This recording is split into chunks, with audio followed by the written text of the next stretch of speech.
Hi, I'm Josanne Wright Callender, the author of the Happy Little Garbage Truck Picture Book and Educational Program. The book's found on Amazon, and regarding the educational materials, you can look at my website, which I'll include in the description box below, or you can email me and I'll leave that information as well.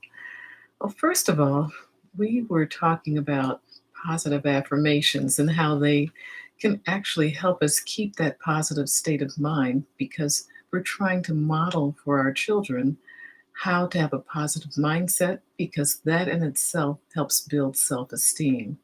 And self esteem is like a foundation of everything that a child does once they begin going to school, even as a young child, a baby.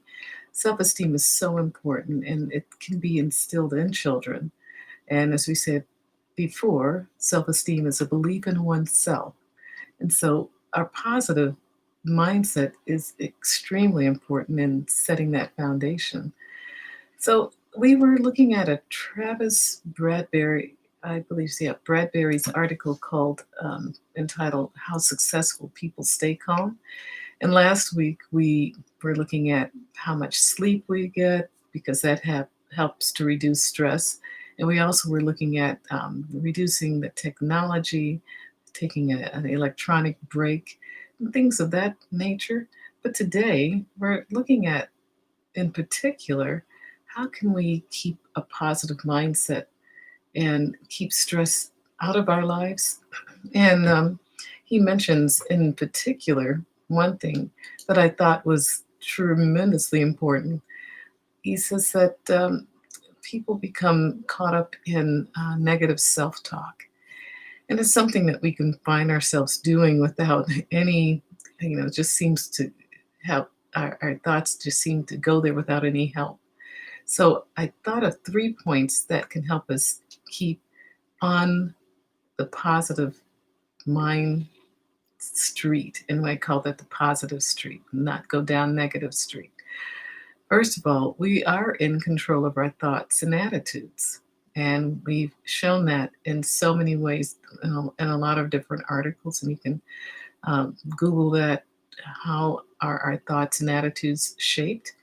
But sometimes when we find ourselves in a negative self talking state of mind, it's because we've allowed our thoughts to be controlled by sometimes the outside influences.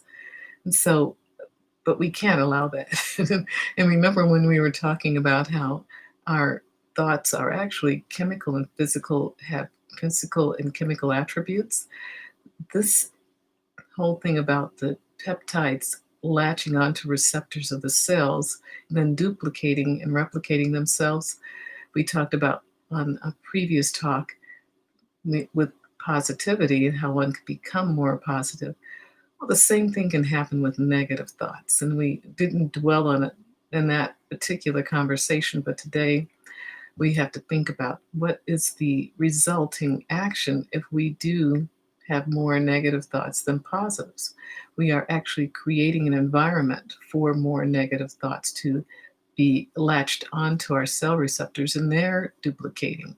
So we want to avoid going down that course of action. And so, how can we do this? Pardon me.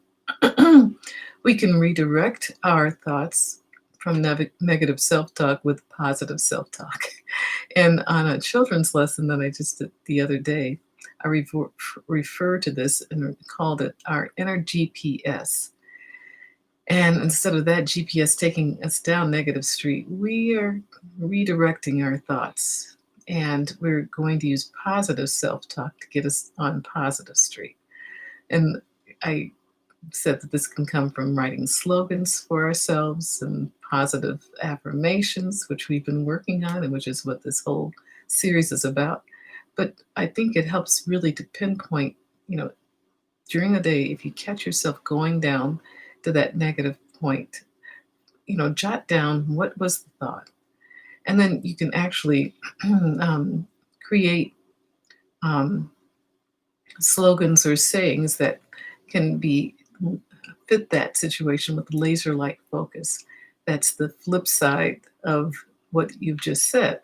So if it's something like, oh, I'll never be able to do it, you can tell yourself, and as I tell children, create a slogan, you can do it. I can do this.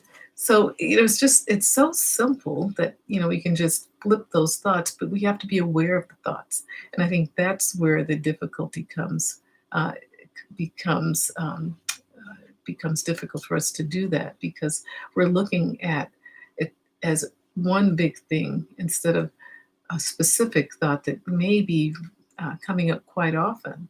So if we can just nail this thought down, find a replacement thought for it, and when it pops up again, go down the positive street with it. And your mind can only hold one thought at a time. I read that somewhere. And so why not take that, repackage it, and use it as a positive thought? So we want to have thoughts of gratitude, possibilities, and hopefulness.